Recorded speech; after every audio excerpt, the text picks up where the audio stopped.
వేదిక మీద వివిధ హోదాలున్న వ్యక్తులు ఉన్నారు. అయితే ప్రథమంగా గ్రాడ్యుయేట్ ఫెడరేషన్ ఆఫ్ తెలంగాణ మొత్తానికి గ్రాడ్యుయేట్స్ అందరూ కూడా సమిష్టిగా ఫైట్ చేయడం ఉద్దేశంతో గ్రాడ్యుయేట్ ఫెడరేషన్ అనేది ఏర్పాటు చేసింది. దీంట్లో అందరినీ కూడా కలుపుకొని పెద్ద ఎత్తున గ్రాడ్యుయేట్ సమస్యలన్నింటినీ పూర్తి స్థాయిలో తీర్చాలనే ఉద్దేశంతో దీన్ని ఏర్పాటు చేయడం జరిగింది. దీంట్లో ముఖ్యంగా గోపాల్ రెడ్డి గారు వీళ్ళని ఇంట్రడ్యూస్ చేస్తున్నారు. సార్ గోపాల్ రెడ్డి గారు ఈ రంగారెడ్డి ఉమ్మడి రంగారెడ్డి జిల్లా మాజీ లైబ్రరీ అధ్యక్షుడు. యూసుఫుద్దీన్ గారు ఈయన ఈ గ్రాడ్యుయేట్ ఫెడరేషన్లో రంగారెడ్డి జిల్లా అధ్యక్షుడు. శ్రీవల్లి గారు ఆమె మహబూబ్నగర్ జిల్లా గ్రాడ్యుయేట్ ఫెడరేషన్ అధ్యక్షురాలు. అట్లనే జ్యోతి గారు, అట్లనే వికారాబాద్ జిల్లా అధ్యక్షుడు రాఘవేందర్ రెడ్డి గారు వికారాబాద్ జిల్లా గ్రాడ్యుయేట్ ఫెడరేషన్. ఆదిత్య రంగారెడ్డి జిల్లా గ్రాడ్యుయేట్ ఫెడరేషన్ జనరల్ సెక్రటరీ. మహిళా జ్యోతి నేను చెప్పుకోండి శ్రావణ, ఓకే సార్, సింధు, సంతోష్ గౌడ్, చంద్రశేఖర్ గౌడ్, అక్షయ్ కుమార్ గౌడ్, వెంకటేష్ గౌడ్, రవీందర్, అందరూ వచ్చింది. అయితే దీని యొక్క ముఖ్య ఉద్దేశం ఏంటి అంటే గ్రాడ్యుయేట్స్ అందరినీ కూడా ఒక గూటికి తెచ్చి అసంఘటితంగా ఉన్న మేధావి వర్గాన్ని సంఘటితపరిచి ఈ సమాజ స్థాపన లోపల వీరినందరినీ భాగస్వాములను చేసి ప్రధానంగా ఈనాడు జరుగుతున్న వ్యవహారాలన్నింటినీ కూడా సవివరంగా ప్రజలను చైతన్యపరచడంలో ఉద్దేశంగానే ఈ యొక్క గ్రాడ్యుయేట్ ఫెడరేషన్ ముఖ్య ఉద్దేశం. దీని నుండి అనేక రకాల పాత్రల్లో అంటే గ్రాడ్యుయేట్ ఉన్న వ్యక్తి సమాజాన్ని మార్పు కొరకు అనేక రకమైన హోదాల లోపల కూడా వాళ్ళు ఫైట్ చేయడానికి ముందుకు పోవడం ఉద్దేశంతో దీన్ని ఏర్పాటు చేయడం జరిగింది. ప్రధానంగా ఇక్కడ పత్రికా సోదరులకు అందరికీ కూడా ప్రత్యేకమైన నమస్కారాలు తెలియజేస్తూ మహబూబ్నగర్ లోపల ఉన్న నాయకులకు పెద్దలకు అందరికీ కూడా మరోసారి అందరికీ కూడా నమస్కారాలు. అదేవిధంగా వారికి అందరికీ కూడా స్వాగతం తెలుపుతూ ముఖ్యంగా ఏంటంటే 2-3 అంశాల మీద మనం ప్రధానంగా ఈ ప్రెస్ మీట్ అనేది ఏర్పాటు చేసుకున్నాం. రాష్ట్ర ప్రభుత్వం బడ్జెట్ ప్రవేశపెట్టింది మేము మొన్న డిమాండ్ చేసినాం.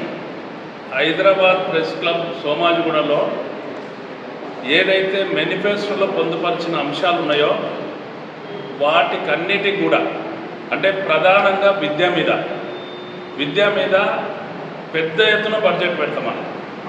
అంటే అంతకుముందున్న ప్రభుత్వాలు 5-6% ఉంటే మేము 15% నుంచి 20% పెడతామని చెప్పి దీని అంతా కూడా మేము అన్ని ఛానళ్ళకు కూడా తెలపడం జరిగింది.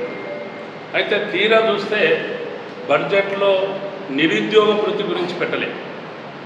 నిరుద్యోగులకు ఏదైతే 4,000 చిల్లర ఏదైతే నిరుద్యోగ వృత్తి ఇస్తామన్నారో ఆ నిరుద్యోగ వృత్తి లోపల కూడా ముఖ్యమంత్రి అయిన ఆ రోజు ఉన్న పిసిసి ప్రెసిడెంట్గా రేవంత్ రెడ్డి గారు స్పష్టంగా చెప్పిండు. ఏదైతే కాంపిటిటివ్ ఎగ్జామ్స్ పోవాలనో మెటీరియల్ కొనుక్కోవడం కానీ కాంపిటిటివ్ ఎగ్జామ్స్ పార్టిసిపేట్ కావాలంటే ప్రాక్టీస్ చేయడం కానీ వాటన్నిటి కొరకు ప్రధానంగా నిరుద్యోగుడైన ఉద్యోగం వచ్చినంత వరకు కూడా వారికి మినిమం గ్రాడ్యుయేషన్ మొదలుకొని మిగతా ఆ పైన ఉన్న ఎడ్యుకేషన్ అంతా కూడా వాళ్లకు క్లియర్గా 4,000 పొందుపరచడం జరిగింది. బడ్జెట్లో 3వ బడ్జెట్ ఇది 4వ బడ్జెట్ ఇది పొందుపరిచారు. 4వ బడ్జెట్లో కూడా ఏమి కూడా ఇవ్వలేదు. ఒకటి. రెండవది ఏంటంటే బడ్జెట్లో 6 గ్యారంటీలు ఏదైతే ప్రభుత్వం ప్రస్తావించడం జరిగిందో 6 గ్యారెంటీలో కూడా ఒక్క గ్యారెంటీ కొరకు కూడా బడ్జెట్లో పెట్టలే, చర్చ కూడా జరగలేదు. అదే తీరుగా మెయిన్గా రైతాంగం కొరకు, రైతుల కొరకు ఏదైతే రైతు బంధు కానీ, లేకుంటే అప్పు మాఫీ కానీ, కరెంటు సబ్సిడీ కానీ, విత్తనాలు కానీ, దాని మీద కూడా ఎలాంటి పొందుపరచలే. ముఖ్యంగా ఏదైతే విద్యా విధానం లోపల కూడా హయ్యర్ ఎడ్యుకేషన్ చేసే వాళ్ళకి ఏదైతే ముందు ప్రకటించడం జరిగిందో, స్కూటీలు కానీ, మహిళలకు 2500 కానీ, విద్యార్థులకు ఓవర్సీస్ స్కాలర్షిప్ కానీ, ఇలాంటి ఏమి దాన్ని కూడా బడ్జెట్లో పొందుపరచలేదు. క్లియర్గా బడ్జెట్ అనేది ఇది విద్యారంగానికి, నిరుద్యోగులకు, విద్యావంతులకు వ్యతిరేకమైన బడ్జెట్, దీన్ని ఉపయోగకరం లేని బడ్జెట్ మొన్న పొందుపరచడం జరిగింది. అయితే 6 గ్యారెంటీల లోపల కూడా ఏదైతే ఎన్నికల ముందు 6 గ్యారెంటీ ఇవ్వడం జరిగిందో, మేము గ్రాడ్యుయేట్ ఫెడరేషన్ ద్వారా మేము డిమాండ్ చేస్తూ ఉన్నాం, ఏ పరిస్థితి లోపల కూడా 6 గ్యారెంటీలు ఈ సెషన్ లోపలనే చర్చకు రావాలి. 6 గ్యారెంటీల మీద మాట్లాడాలి ప్రభుత్వం. 6 గ్యారెంటీల మీద ఏ టైం తీసుకుంటావు? 100 రోజుల టైం అన్నావు, ఇప్పటికీ 2.5 సంవత్సరాలు దాటిపోయింది, మరి ఇప్పటికి ఇవ్వలేదు. కాబట్టి రాష్ట్ర ప్రభుత్వం తప్పకుండా ఏ పరిస్థితి లోపల కూడా 6 గ్యారెంటీల మీద ఈ సెషన్లోనే చర్చ జరగాలి, అమల్లోకి రావాలనేది మా ప్రధానమైన డిమాండ్.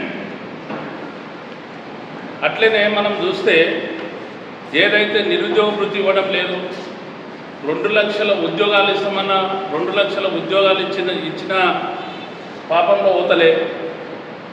అదే దానికి తోడేంది అంటే ఒక కమిషన్ ఏర్పాటు చేసి ఆకునూరు మురళి గారితో ఒక కమిషన్ ఏదైతే ఏర్పాటు చేయడం జరిగిందో, ఆ ఏర్పాటు చేసిన కమిషను ఒక రిపోర్ట్ సబ్మిట్ చేసింది. మేము గవర్నమెంట్ డిమాండ్ చేస్తున్నాం, సబ్మిట్ చేసిన రిపోర్టు తూచా తప్పకుండా అమలు చేస్తావా, లేకుంటే అమలు చేసి టీచర్లు ఉసురు పోసుకుంటావా? దాంట్లో ఈరోజు పిఆర్సీ బాకీ ఉన్నది, పిఆర్సీ ఎక్కడ ప్రకటించలే. అదేవిధంగా 5 డిఎల్ బాకీ ఉన్న టీచర్లకు, రిటైర్డ్ అయిన ఎంప్లాయీస్ ఎవరు కానీ ఎనీ ఎంప్లాయీ ప్రభుత్వం వచ్చిన తర్వాత ఏదైతే రిటైర్డ్ అవుతున్న ఎంప్లాయీస్ ఉన్నారో వారు జమ చేసుకున్న పైసలు వారి పదవి విరమణ అనంతరం వాళ్ళకి ఇవ్వాల్సిన అవసరం ఉంటుంది. కానీ దాంట్లో కూడా జాప్యం జరుగుతున్నది. ఇప్పటికీ 72 మంది ఉద్యోగులు వారికి చాలక రిటైర్డ్ అయిన తర్వాత వాళ్ళ పిల్లల పెళ్ళిళ్ళు చేయలేక, వాళ్ళ కుటుంబాలను మెయింటైన్ చేయలేక ఏదైతే మరణానికి గురి కావడం జరిగిందో, దాని మీద కూడా ప్రభుత్వం ఏం చెల్లించలేని పరిస్థితిలో ఆకునూరు మురళి గారు మీదికెళ్ళి టీచర్లకు జీతాలు ఎక్కువ ఉన్నాయి అని చెప్తూ ఉన్నాడు. అంటే ఆ కమిటీ అనేకమైన విషయాల మీద చర్చ జరిగింది, అనేక ప్రాంతాలు కూడా తిరిగి రావడం జరిగింది. అనేక ప్రాంతాలు అంటే విదేశాల్లో కూడా టూర్ చేసి అక్కడి ఎడ్యుకేషన్ విధానం లోపల ఏ విధంగా ఉన్నది అని చెప్పి అధ్యయనం చేయడం జరిగింది. నేనేమంటున్నా అంటే విదేశాల్లో తిరగడానికి కానీ, లేకుంటే స్వదేశంలో వివిధ రాష్ట్రాలను తిరగడం కానీ, అదేవిధంగా ఆ విద్యా కమిషన్ ఏదైతే అంశాల మీద రిపోర్ట్ ఇవ్వడం జరిగిందో అది పనికిమాలిన రిపోర్టు, పనికిమాలిన చర్చ. ఆ పైసలన్నింటినీ కూడా ఆ సభ్యులతో ఏదైతే ఎక్స్పెండిచర్ అయిందో ఆ ఆకునూరు మురళి గారు కానీ, ఆయన దగ్గర ఉన్న 12 మంది సభ్యులు కానీ వాళ్ళ నుండి రికవర్ పెట్టి ఆ కమిటీని రద్దు చేయాలి. ఎందుకంటే టీచర్ల మనోభావాలు దెబ్బతింటున్నాయి, ఎలా నిరుద్యోగుల మనోభావాలు దెబ్బతింటున్నాయి. ఒకవైపు 2 లక్షల ఉద్యోగాలు అన్నావు, 60 లక్షల ఉద్యోగాలు అని చెప్తున్నావు ఇచ్చినామని. ఆ 60 లక్షల ఉద్యోగాల్లో కూడా 11 లక్షలు మాత్రమే ఈ ప్రభుత్వం, గత ప్రభుత్వం మిగతాయి. కాబట్టి నువ్వు ఆర్డర్ ఇచ్చేసి నువ్వు లెక్కలు పెట్టుకుంటుంటే కూడా నీ లెక్కకి ఇంకా కూడా సరిపోతలేదు. 2 లక్షల ఉద్యోగాలు అన్నతాన ఒక్క సంవత్సరానికి 2 లక్షలు అన్న దగ్గర 2.5 సంవత్సరాల్లో కూడా రీచ్ కాలేని పరిస్థితి ఉన్నది. కాబట్టి తక్షణమే ఆ ఆకునూరు మురళి గారు బేషరతుగా టీచర్లకు కానీ, నిరుద్యోగులకు కానీ, ఉద్యోగులకు కానీ బేషరతుగా క్షమాపణ చెప్పాలి. ముఖ్యమంత్రి గారు సభలో ప్రకటించాలి, మేము ఆకునూరు మురళి గారి వల్ల ఏదైతే ఆయన రిపోర్ట్ ఇవ్వడం జరిగిందో ఆ రిపోర్టును మేము పరిగణలోకి తీసుకుంటలేము అని చెప్పాలి. అందరి టీచర్లతోని అందరి మనోభావాలు దెబ్బతింటున్నాయి కాబట్టి భయభ్రాంతులకు గురవుతున్న గురువులు కాబట్టి వారందరికీ క్షమాపణ చెప్పాల్సిన అవసరం ప్రభుత్వం మీద ఉందని చెప్పి నేను ఈ సందర్భంగా మనవి చేస్తూ ఉన్నా. అదేవిధంగా నిరుద్యోగ సమస్య పెద్ద ఎత్తున పేర్కొని పోయింది. ఎవ్వరు అధికారంలో లేనప్పుడు అధికారంలో రావడానికి ప్రధానంగా మాట్లాడేది నిరుద్యోగ సమస్య మీద మాట్లాడతారు. ఇవాళ కేంద్ర రాష్ట్ర రెండు ప్రభుత్వాలు కూడా నరేంద్ర మోదీ గారి ప్రభుత్వం కానీ ఆయన సంవత్సరానికి 1 కోటి ఉద్యోగాలు ఇస్తామన్నాడు. వాటిని మర్చిపోయాడు. 1 కోటి ఉద్యోగాలలో కూడా మన తెలంగాణ వాటా ఉంటుంది. మన వాటా రానేలేదు. 1 కోటి ఉద్యోగాలు రానేలేవు. అదేవిధంగా రాష్ట్ర ప్రభుత్వం 2 లక్షల ఉద్యోగాలు తగ్గకుండా ఇస్తామన్నారు. జాబ్ క్యాలెండర్ ప్రకటిస్తామన్నారు. అదేవిధంగా ఏదైతే ఖాళీలు ఉన్నాయో ఖాళీలను వెంటనే భర్తీ చేస్తామన్నారు. నిర్లక్ష్యం చేయకుండా భర్తీ చేస్తామన్నారు. ఈరోజు కూడా టీచర్ల భర్తీ లేదు. ఎక్కడ ఖాళీలు ఉన్నా వాటిని కూడా భర్తీ లేదు. టీఎస్పీఎస్ని పబ్లిక్ సర్వీస్ కమిషన్ ఏదైతే ఉందో బస్టు వర్తిపోయిన పరిస్థితి నుండి ప్రక్షాళన చేస్తామన్నారు. నేను ప్రక్షాళన అనేదాన్ని ఒకదాన్ని నేను క్వశ్చన్ చేస్తూ ఉన్నా. ప్రక్షాళన అంటే ఉన్న కమిటీని తీసేసి మళ్ళా ఆయనకు మరుగులొత్తే కమిటీని ఏర్పాటు చేసుకోవడమా అని కూడా ప్రశ్నిస్తూ ఉన్నా. ఎందుకంటే కమిటీని మార్చిన తప్ప ఎక్కడ విధానాలు మారలేవు, ఎక్కడ కూడా అపాయింట్మెంట్లు జరగలేవు, నోటిఫికేషన్లు జరగలేవు, అక్రమాలను అరికట్టలేకపోయినారు. టీఎస్పీఎస్ ఈరోజు ఫెయిల్ అయిన పరిస్థితి ఉన్నది. టీఎస్పీఎస్ నుంచి కూడా పెద్ద ఎత్తున ప్రభుత్వం గతంలో మాటిచ్చిన మాదిరిగా ప్రక్షాళన చేయాల్సిన అవసరం ఉన్నది. ఉద్యోగాల రిక్రూట్మెంట్ జరగాల్సిన అవసరం ఉన్నది. లేకుంటే నిరుద్యోగుల తరఫున ఈ గ్రాడ్యుయేట్ ఫెడరేషన్ ఆఫ్ తెలంగాణ ఏదైతే ఉందో మేము డెఫినెట్గా ఒక కార్యాచరణ చేపట్టబోతూ ఉన్నాం. ఇదే రకంగా జరిగినట్లయితే ప్రభుత్వానికి అవసరమైన టైం ఇచ్చినాం, కానీ ఆ టైంను వినియోగించుకుని పరిస్థితి లోపల మేము ఒక కార్యాచరణ రూపొందిస్తాం. ఎక్కడికక్కడ రాష్ట్రంలో ఉన్న అధికార పార్టీకి చెందిన వ్యక్తులు ఏదైతే ఈ మాటిచ్చి తప్పిన వ్యక్తులను అందరిని కూడా నిర్బంధిస్తాం, అందరిని కూడా ప్రశ్నిస్తాం, ఎక్కడికక్కడ కూడా నిలదీయడం జరుగుతుంది అని చెప్పి నేను ప్రభుత్వానికి హెచ్చరిక చేస్తున్నా. నిరుద్యోగులు ఇలా అన్నమో రామచంద్ర అని బతుకుతూ ఉన్న పరిస్థితి ఉన్నది. ఎక్కడైతే ఉద్యోగాల కొరకు వాళ్ళు ప్రిపేర్ అయిన పరిస్థితి లోపల నోటిఫికేషన్ పడక ఈరోజు అస్తవ్యస్తమైన పరిస్థితి ఉన్నది. ఎక్కడ కూడా ఈ విధమైన పరిస్థితితోని ఎంతోమంది నిరుద్యోగులు ఇలా రోడ్డు మీద పడుతున్నారు. కాబట్టి దాన్ని అంతా కూడా తక్షణమే నిరుద్యోగ సమస్య తీర్చడం లోపల ప్రభుత్వం చేపట్టాల్సిన అవసరం ఉందని చెప్పి నేను ఈ సందర్భంగా తెలియజేస్తూ, ఏదైతే బడ్జెట్ ప్రవేశపెట్టడం జరిగిందో ఈ బడ్జెట్ లోపల ఎస్సీ ఎస్టీ బీసీ మైనారిటీ అంటే సంక్షేమం లోపల కూడా ప్రభుత్వం విఫలమైంది అని చెప్పి తెలియజేస్తూ ఉన్నా. ఇటు రైతు సంక్షేమం లేదు, ఇటు ఎస్సీ ఎస్టీ బలహీన వర్గాల సంక్షేమం లేదు, అటు నిరుద్యోగుల సమస్య మీద సంక్షేమం లేదు. అదేవిధంగా మహిళా సోదరుమణులను ఏదైతే కోటీశ్వరులను చేస్తామంటున్నాడో అది కూడా విస్మరించడం జరిగిన బడ్జెట్. కాబట్టి రాష్ట్ర ప్రభుత్వం చేపట్టబోయే ఇంకో సంవత్సరం వరకు చేపట్టబోయేది బడ్జెట్లో పొందుపరిచారు. ఇంకో సంవత్సరం వరకు కూడా సంక్షేమం లేదు, అభివృద్ధి లేదు. ఒక దిక్కు నిరుద్యోగ సమస్య పేర్కొని పోయింది. ఉద్యోగస్తులను కించపరిచే విధంగా మాట్లాడుతున్నారు. టీచర్లను అవహేళన చేస్తూ ఉన్నారు. కమిటీల పేరు మీద ఉన్న ఉద్యోగస్తులను వాళ్ళు పనిచేయడం లోపల వాళ్ళు ఏదైతే నిబద్ధతతో పనిచేస్తూ ఉన్నారో వాళ్ళను ఆత్మలో శోభించే తీరుగా, వాళ్ళకు ఆత్మాభిమానము ఇబ్బంది కలిగే తీరుగా వీళ్ళు రాష్ట్ర ప్రభుత్వం పనిచేస్తూ ఉన్నది. కాబట్టి గ్రాడ్యుయేట్ ఫెడరేషన్ నాయకులందరూ కూడా నేను ఈ సందర్భంగా పత్రికా విలేకరుల ద్వారా నేను విజ్ఞప్తి చేస్తూ ఉన్నా. గ్రాడ్యుయేట్ సోదరులందరూ కూడా సమిష్టిగా కలవాల్సిన అవసరం ఉన్నది. ఈ బస్టు పట్టిన వ్యవస్థ నుండి ఎవరో మారుస్తారు అనుకుంటే తప్పు. మనమే మార్చుకోవాలి, మనమే సంఘటితంగా ఫైట్ చేయాలని చెప్పి నేను అందరికీ కూడా విజ్ఞప్తి చేస్తూ ఉన్నా. మా నాయకులు అందరూ కూడా పెద్ద ఎత్తున మీరందరూ కూడా ముందుకొచ్చి ఈ యొక్క వ్యవస్థను బాగు చేయడానికి ఈ వ్యవస్థను సమూలంగా మార్పు చేయడానికి ఏదైతే ముందుకు రావడం జరిగిందో అందరికీ కూడా మరొకసారి వీరితో పాటు అందరికీ కూడా నేను విజ్ఞప్తి చేస్తూ ఉన్నా. అందరూ కూడా ఈ కాలక్రమంలో నడిచి రావాలని చెప్పి దీన్ని అందరూ కూడా ముందుకు తీసుకుపోవాలని చెప్పి విజ్ఞప్తి చేస్తూ సెలవు చేసుకున్నాం. రాష్ట్ర ప్రభుత్వము సమస్యలు పరిష్కరించకపోతే ఎటువంటి కార్యక్రమాలు చేస్తారు భవిష్యత్తులో మీరు? అంటే మేము ఏమంటున్నామంటే రాష్ట్ర ప్రభుత్వాన్ని ప్రజాస్వామ్యబద్ధంగా అడుగుతాం. ఇప్పుడు ఎక్కడికక్కడ పత్రికల ద్వారా అడుగుతాం. ముఖ్యంగా సమిష్టిగా ఎక్కడికక్కడ కమిటీలు వేసుకుంటాం. అంటే దీన్ని పటిష్టపరిచే తీరుగా కార్యాచరణ చేపడతాం. అదేవిధంగా దీనికి కూడా ప్రభుత్వం దిగిరాలేదనుకో, మొండి వైఖరి చేసి మాటల గారడితోని ఇదే విధంగా ఈయన నాళ్ళు ఆయన నీళ్ళు తిట్టుకునే కార్యక్రమం చేసి ప్రజలను మోసం చేస్తే ఈ సంఘం అనేది, ఈ గ్రాడ్యుయేట్ ఫెడరేషన్ అనేది డెఫినెట్గా తిరుగుబాటు చేస్తుంది. అది అనేక రకాలు ఉంటుంది. దానికి బాధ్యత ప్రభుత్వం వహించాల్సి వస్తుంది.